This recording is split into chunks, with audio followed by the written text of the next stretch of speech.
This is going to be a relatively quick explanation on the meaning behind the balance scale symbol, specifically in how it relates to the Bible. And I'll be showing the correct interpretation to it, as well as the incorrect interpretation.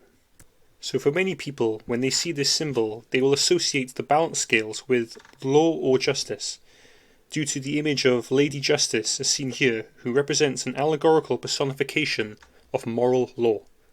She is identified most notably by the wearing of a blindfold while brandishing a sword in one hand and holding a balance scales in the other.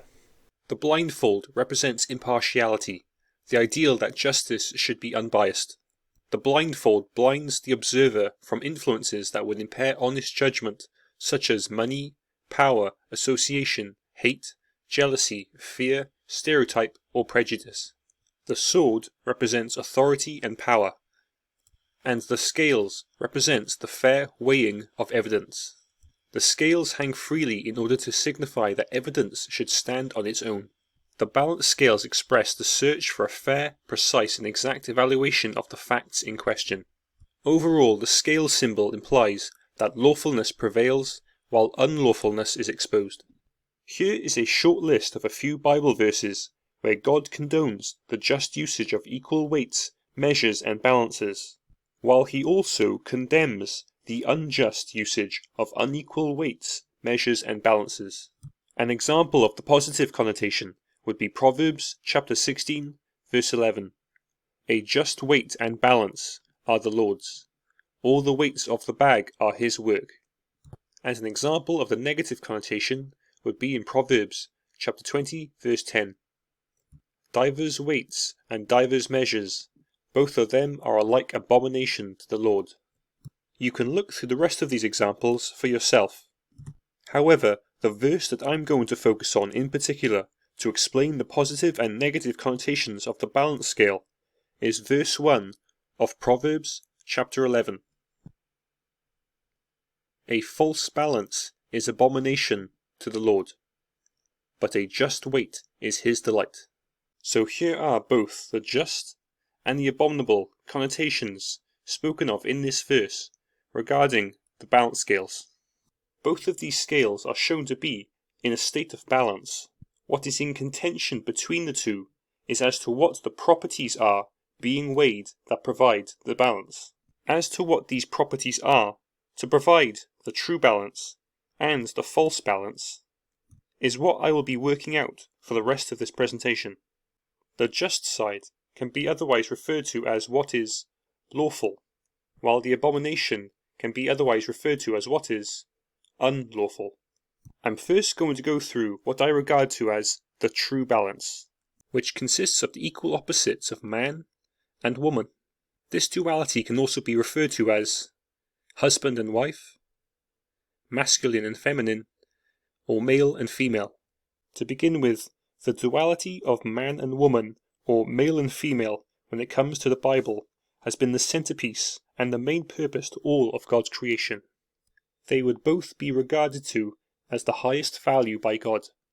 God created man and woman as they best represented his image along with his values on earth, as stated in Genesis chapter 1 verses 26 to 27.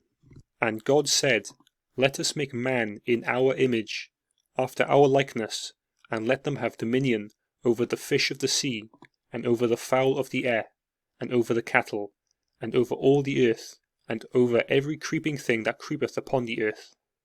So God created man in his own image. In the image of God created he him. Male and female created he them.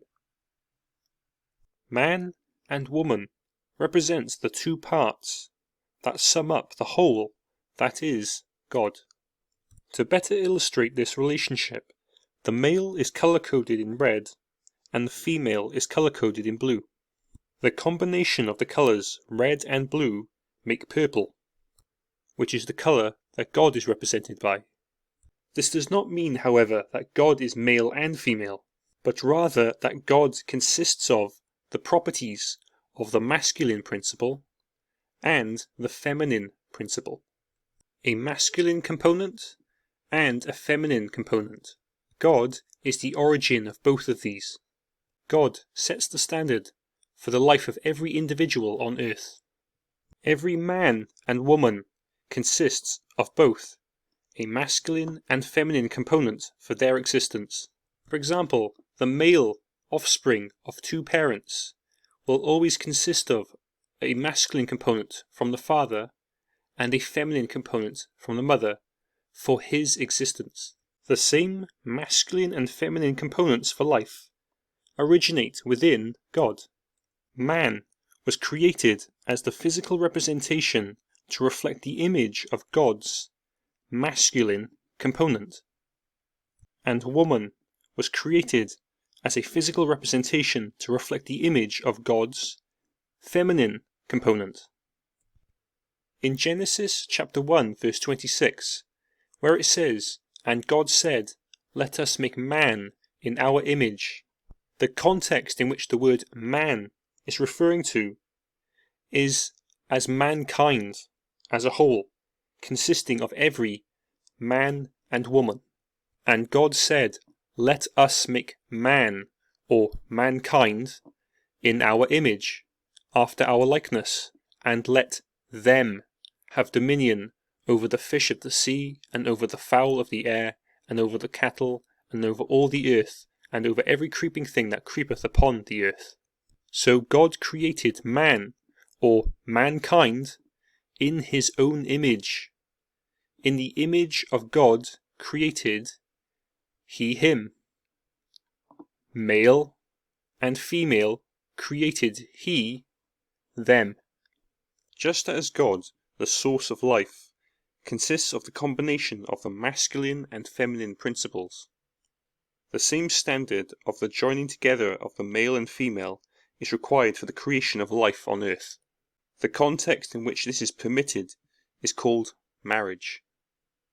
Marriage is the exclusive union between man and woman to become husband and wife before God. So just as God is considered one, a husband and wife are considered one. Mark chapter 10 verses 6 to 9. But from the beginning of the creation God made them male and female. For this cause shall a man leave his father and mother, and cleave to his wife, and they twain shall be one flesh. So then they are no more twain, but one flesh. What therefore God hath joined together, let not man put asunder. Ephesians chapter 5 verses 28 and 33. So ought men to love their wives as their own bodies. He that loveth his wife loveth himself. Nevertheless, let every one of you in particular so love his wife, even as himself, and the wife see that she reverence her husband. 1 Peter chapter 3 verse 7.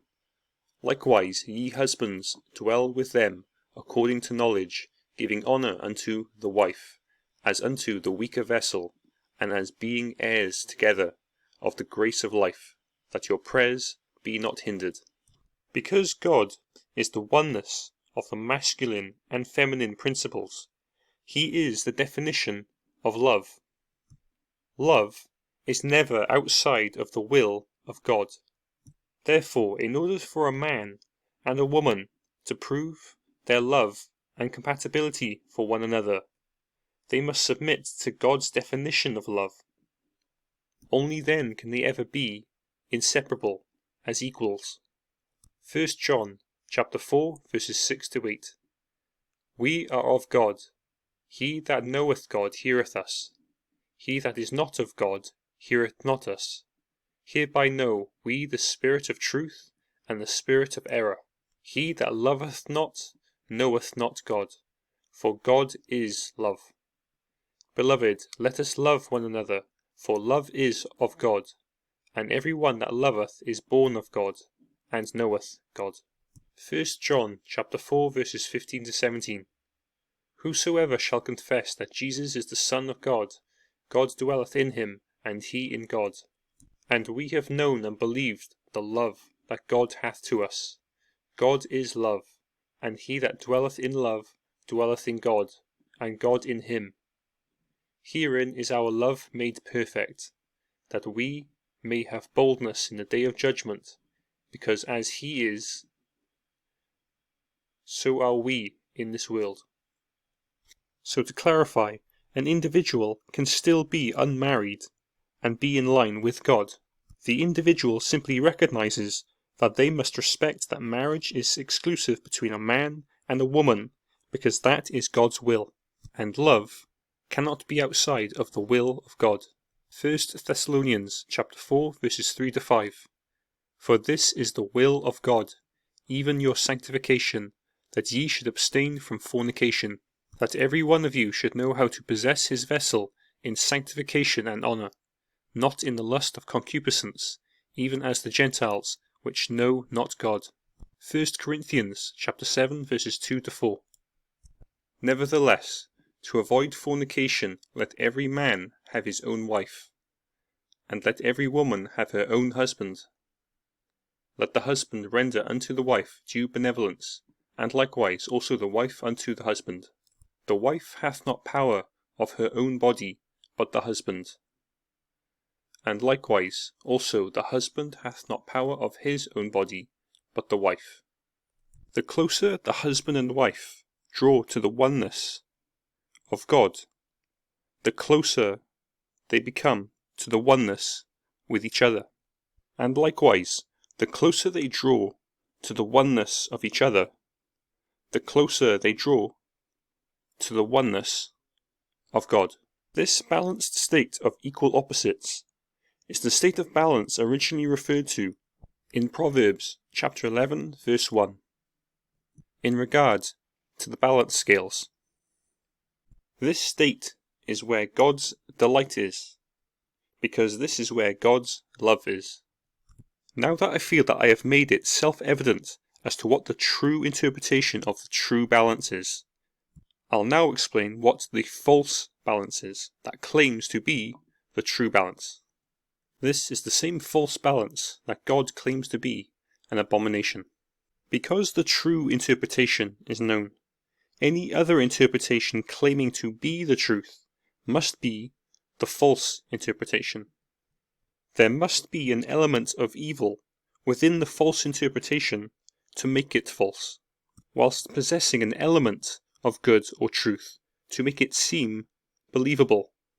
It is the mixing of good and evil that creates the illusion of truth.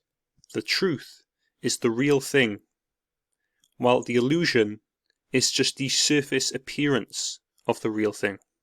By knowing the correct answer, one can discern what the false answer is. 1 John chapter 4 verses 6 to 7. We are of God. He that knoweth God heareth us.